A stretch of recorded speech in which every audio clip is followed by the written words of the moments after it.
Fala aí galera, voltamos aqui ao canal Índio Maneiro mais uma vez para falar de futebol e dessa vez eu trago um vídeo um pouquinho diferente do que a gente vem fazendo habitualmente nesse canal.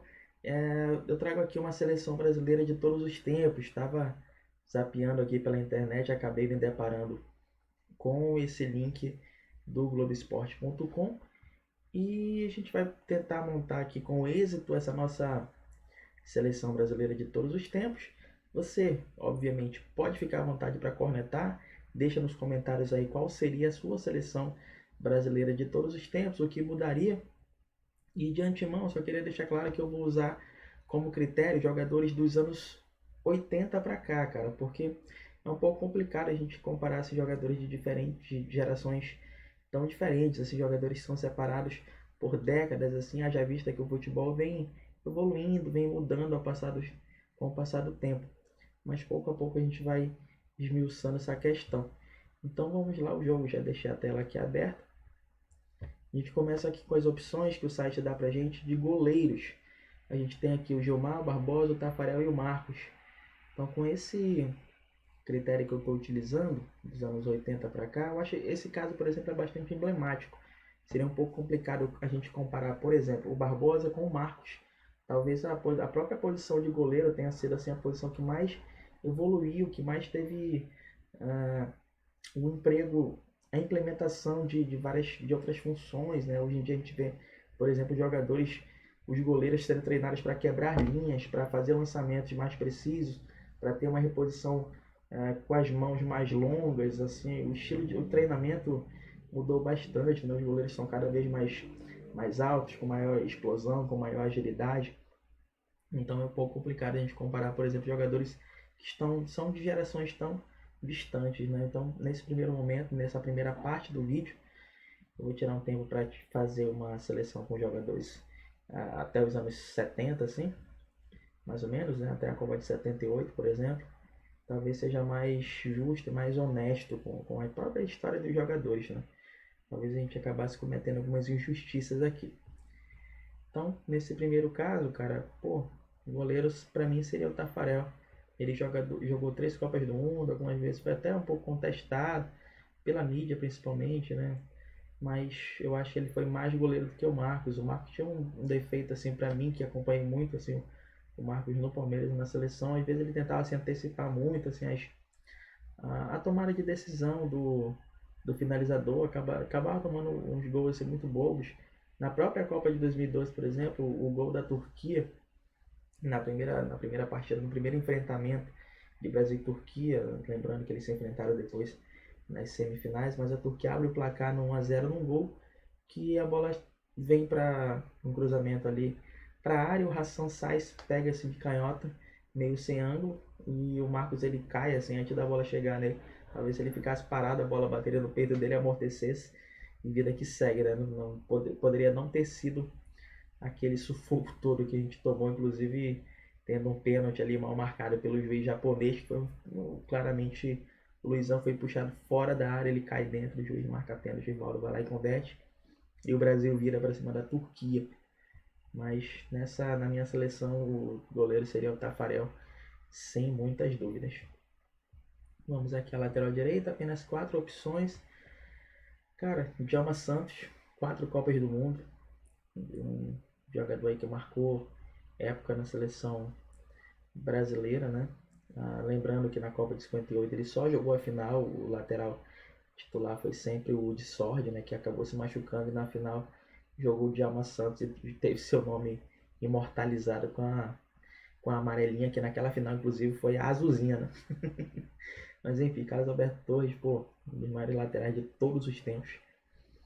Mas obedecendo aqui aos critérios outrora adotados, eu ficaria com o Jorginho. Cafu, pra mim, cara, é um jogador muito superestimado, sabia?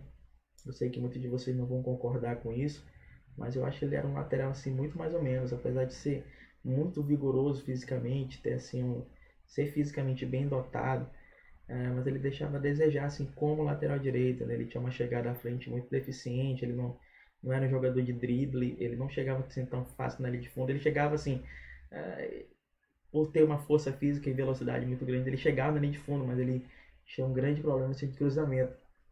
E era algo que já era uma das maiores virtudes do Jorginho, né? E o que a gente espera de um lateral é que ele chegue na linha de fundo e faça cruzamentos perfeitos. Na própria Copa, isso decide jogos, né? Na Copa de 94, por exemplo, um dos gols mais importantes do Brasil foi na semifinal contra a Suécia, um cruzamento perfeito do Jorginho que consegue fazer o arco ali pelos zagueiros e pega o Romário, que mesmo sendo um jogador baixinho, né? Aliás, ele era o baixinho, e ele manda a bola para dentro ali e o Brasil se classifica para a final, para fazer a final contra a Itália. Então, o Jorginho seria aí o meu lateral direito. Acho que era um jogador mais virtuoso do que o Cafu. Né? Nessa própria Copa de 94, lembrando que o Cafu é o único jogador a jogar 3 finais de Copa seguida, né? 94, 98, 2002. Mas em 94 ele só jogou porque o Jorginho se machucou durante a partida contra a Itália. E o Cafu entrou ali, um jogo sofrível, velho.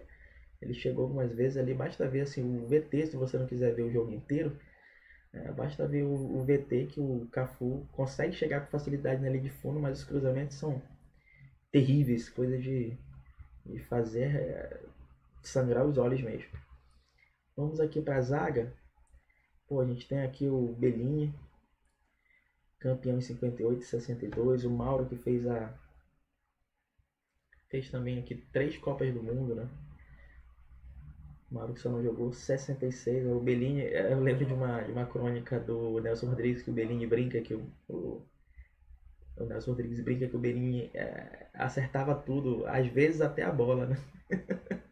Parece que ele era assim, parece que ele era um pouco grosseirão, assim, mas é o que se esperava de um zagueiro naquela época, né? Um zagueiro que durante muito tempo na história do futebol era simplesmente aquele cara que rebatia as bolas. Bico pro mato que o jogo era de campeonato, como dizia o nosso querido Marcos. Mas aqui, adotando os nossos critérios, eu colocaria o Lúcio como meu zagueiro. O zagueiro ser o back central, né? Como quarto zagueiro, eu colocaria o Aldair, cara. O Thiago Silva, apesar de já ter aí 3 Copas do Mundo, né? Que deve estar. Essa paradinha que deve ter sido feita ali na época da Copa de 2014, um pouco depois. Mas a minha dupla de zaga aqui nesses critérios, nesses padrões aqui, nessas opções que estão me dando, seria Lúcio e Aldair. Lúcio que jogou aí 3 Copas do Mundo, inclusive sendo capitão na Copa de 2010, mas ele era, apesar das vezes parecesse meio estabanado, mas ele era um zagueiraço mesmo. Gostava muito do Lúcio, inclusive aquela dupla Lúcio e Juan que jogou 2006 e 2010, eu creio que foi ali mais das melhores duplas de zaga que o Brasil já teve. Na lateral esquerda, infelizmente a enciclopédia do futebol não obedece os nossos critérios. Cara, a gente tem o Branco aqui que foi fundamental ali, tinha como uma das principais armas o tiro livre, né? As cobranças de falta dele eram muito perigosas, mas ele foi um jogador assim, bastante contestado, né? Inclusive na Copa de 94, muita gente não queria mais o Branco por alegar que ele estava fora do peso e tudo mais, mas ele era um bom jogador, né? Inclusive na Copa de 94 ele usou de sua principal arma, que era a bola parada, e fez ali aquele gol ali, o 3-2 contra a Holanda, aquela bola que passa raspando nas costas do Romário e entra ali no único espaço possível, que era entre a mão e a trave do goleiro holandês, né, que é um goleirão imenso, e ele conseguiu fazer aquele gol de fora da área. O Branco foi com certeza um dos melhores na posição em sua época. Mas aqui a gente tem a dúvida aqui, né, entre Júnior e Roberto Carlos, cara. O Roberto Carlos com certeza foi um dos últimos grandes laterais esquerdos que o Brasil produziu, né? Não à toa ele ficou tanto tempo na Europa, marcou história no Real Madrid, sendo campeão europeu repetidas vezes, quase sendo eleito o melhor do mundo, já foi eleito o melhor defensor da Europa, então isso não é coisa para qualquer um. E a gente mesmo tem um carinho muito especial por ele. Mas eu acho que, cara, tecnicamente o Júnior ele era fabuloso, né? Não é qualquer um jogador que é conhecido como maestro. Ele que começou nas categorias de base do Flamengo como lateral direito, foi para o meio campo e acabou tendo que se adaptar à lateral esquerda, acabou tendo que aprender a cruzar com a perna esquerda. por conta de tantos talentos que tinha no meio campo daquele Flamengo dos anos 80, principalmente o Flamengo de 81, e a única chance que ele tinha de se encaixar naquele time era fazendo a lateral esquerda. Então, para mim, o Júnior foi um dos grandes nessa posição e entraria aí na minha seleção de todos os tempos, infelizmente deixando o Roberto Carlos de fora. A gente vai aqui para as opções de volante. Claro, muitas opções esplêndidas. O Silva fazia mais ali aquelas vezes de cão de guarda, né? Aquele primeiro homem de meio campo mais clássico. Apesar de saber jogar também, tinha um passe muito bom. Zito, Clodoaldo, Toninho Cerezo, a princípio não entram nossos critérios dos anos 80 para cá, apesar do Toninho Cerezo jogar ali até os anos 90, né? Ele foi campeão com São Paulo, campeão mundial já veteraníssimo ali, quase com seus 40 anos. Clodoaldo foi um jogador, acho que ele era o jogador mais jovem daquela seleção de 70, né? Todos nós temos aí um carinho imenso por ele, mas a minha dupla de volantes, eu que vou armar o meu time no 4-4-2, principalmente pensando na minha dupla de ataque, me antecipando o que eu sei que vai vir aí pela frente. Então eu iria de Dunga e Falcão, seria um meio campo aí bastante técnico. O Dunga aí, que inclusive tem algumas marcas bem interessantes nas Copas que ele participou, né? Número de passes certos, número de passes trocados. Ele bateu recordes nas edições de 94 e 98. E com certeza pelo seu espírito de liderança, pela sua garra em campo, ele foi um dos maiores que nós tivemos nessa posição. Um cara que era muito aguerrido na marcação, mas que também sabia jogar, tinha uma técnica bastante apurada. No meio campo, obviamente, sobra talento e sobram opções. Aqui logo no começo, logo esses 4 aqui que aparecem aqui na frente, né? A gente tem simplesmente o rei do futebol, a gente tem o Canhotinha de Ouro, a gente tem o Didi, né, com a sua folha seca, o Zizinho, que também foi um jogador, era uma das esperanças ali na Copa de 50, que fosse ajudar a gente a ser campeão mundial, mas infelizmente teve aquela tragédia, né, que hoje em dia a gente conhece como o Maracanaço.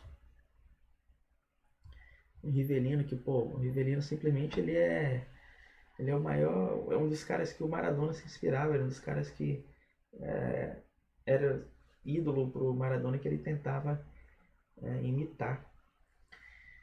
Rivelino aí, grandiosíssimo na história do futebol, mas infelizmente ele não tá aí nos nossos critérios. Cara, minha seleção iria aqui os meias ofensivos, eu iria de Ronaldinho e Zico. O Zico fazendo mais o ponta de lança, né? O Ronaldinho se juntando ali na linha de ataque, fazendo um ataque mais um atacante pela esquerda. E, cara, os meios atacantes, já sabe, né, irmão? Pô, a gente ainda teria aqui mais 2 opções esplêndidas, Rivaldo e Kaká. Kaká eleito melhor do mundo em 2007, Rivaldo também ganhou, também foi eleito melhor do mundo, mas pô, são poucas posições para muito talento, né? Infelizmente esses dois vão ter que ficar de fora, apesar de que eles tenham aí os seus lugares reservados nos nossos corações. E o nosso ataque, cara, a gente tem aí o Leônidas da Silva, o Diamante Negro, simplesmente o cara que é conhecido, né, como o inventor da bicicleta.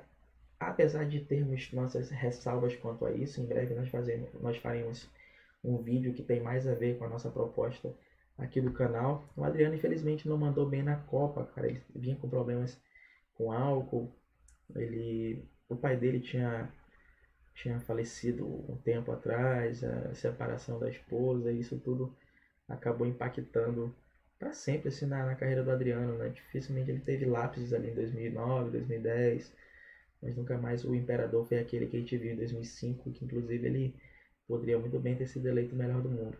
O Garrincha, que vai ser sempre um dos maiores jogadores da história do futebol mundial, ele que ganhou aí praticamente uma Copa sozinho, que foi de 62, 58 teve uma participação fundamental a partir do momento que ele entrou no campo, lembrando que o Garrincha não começou como titular naquela seleção de 58, nem ele nem o Pelé entraram ao longo da competição, e conseguiram trazer aquele primeiro Mundial pra gente. O Vavá, que marcou em 2 finais de Copa seguida. Esse é um título que ele tem até hoje, só ele marcou gols em finais seguidamente de Copa do Mundo.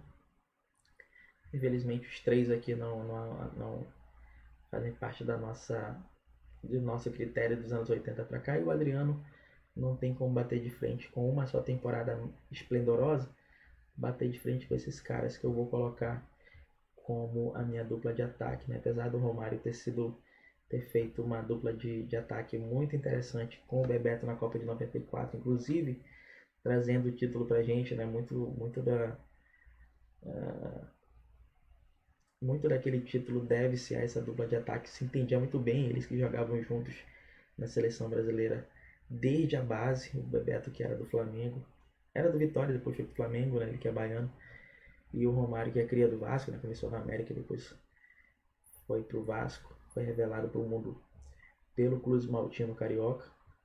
E o Ronaldo, Ronaldo e Romário é como se fosse Pelé e Garrincha da nossa geração, né? Pelo menos da minha, eu que já tenho 30 anos, então esses caras aqui têm uma grandeza impressionante pra gente, né? Pra gente que nasceu nessa época. Infelizmente o Neymar ainda está construindo a sua carreira, agora ele já se tornou aí, ultrapassando Zico, Romário e Ronaldo, nada mais, nada menos do que esses 3 gigantes. O Neymar se tornou aí o segundo jogador com maior gols pela seleção brasileira, ficando atrás apenas do Pelé. Acredito até que ele tem chances de passar, né? Vai ter que ter uma média muito grande, assim, muito boa de gols. Mas eu acho que dificilmente ele vai ser maior na história do Brasil do que Pelé, impossível, do que Ronaldo, que ganhou ali a Copa de 2002, o Romário ganhou a Copa de 94 praticamente sozinho também. Mas o Neymar, ele tem esse gargalo, né, pra gente avaliar o Neymar como jogador. O Neymar na seleção, ele tem esse gargalo de não ter uma Copa do Mundo, de não ter participado nem do último título da seleção brasileira, que foi a Copa América de 2019. E a gente chega aqui ao treinador. Cara, a gente tem aqui o Zagallo, ele também treinou a seleção nos anos 90, né? Mas ele foi mais assim incrível na Copa de 70, que ele conseguiu colocar aquele número muito grande de jogadores, de craques em campo. Se não me engano, eram 4 camisas 10. Ele conseguiu fazer ali um esquema que para a época foi revolucionário, querendo ou não. Infelizmente não tem muita literatura sobre isso, exaltando essas virtudes do Zagallo, né, de ter usado antes de qualquer outro um falso 9, que foi o Tostão. Mas eu escolheria o Tele Santana, cara. Ele que, digamos assim, que na mística futebolística brasileira ele tem um papel assim, ele está ali no patamar bastante interessante, né? Ele é tido como um mestre assim, do futebol arte. Então, com jogadores assim tão talentosos como esses que eu escolhi aqui, eu acho que o Tele seria o treinador ideal. Bem, então é isso. Deixa eu finalizar aqui. Deixa eu ver se tem algum outro protocolo, mas essa seria a minha seleção de todos os tempos. Teria ali Tafarel, Jorginho, Lúcio, Odair Júnior fazendo ali compondo a linha defensiva, Dunga e Falcão como volante, Zico fazendo ali o ponta de lança dessa equipe, né? O Ronaldinho como o meia armador, mas também fazendo por vezes aquele papel que ele se notabilizou no Barcelona, que inclusive ele rendeu o título de melhor jogador do mundo por 2 vezes, né? Que era aquele atacante ali, aberto pela esquerda. E a dupla de ataque propriamente seria Ronaldo e Romário. Essa dupla assim que, pô, histórica para a seleção brasileira. Se eu não me engano, o Brasil só perdeu um jogo com eles dois em campo, né? Talvez a melhor competição que eles participaram juntos foi a Copa de 97. Como eu disse anteriormente, infelizmente a Copa deu azar de não ter a Copa de 98, deu azar de não ter Ronaldo e Romário em campo, né? O Ronaldo teve aquela convulsão ali na final, o time todo temeroso que ele inclusive falecesse em campo, e o Romário se machucou, né, dias antes assim da preparação para a competição, e acabou sendo cortado, uma decisão que até hoje ele diz que foi equivocada por parte da comissão técnica. Inclusive durante muito tempo teve um racha ali entre ele e o Zico, que era o coordenador técnico da seleção naquela oportunidade. Então é isso, minha seleção brasileira de todos os tempos. Concorda comigo? Diz, sem corda de migo. Deixe sua opinião aí. Muito obrigado por ter ficado comigo até o final desses 20 minutos. Caramba, fazia um bom tempo que eu não fazia um vídeo tão longo assim. Em breve prometo uma parte 2, mas vai depender muito do desempenho desse vídeo aqui. Então deixa o like se você gostou, deixa o dislike se você não gostou, que assim eu vou entender o recado. Valeu? Reaja ao vídeo, compartilhe com seus amigos que gostam de futebol, compartilhe nos seus grupinhos do WhatsApp. E é isso aí, valeu, falou e até a próxima.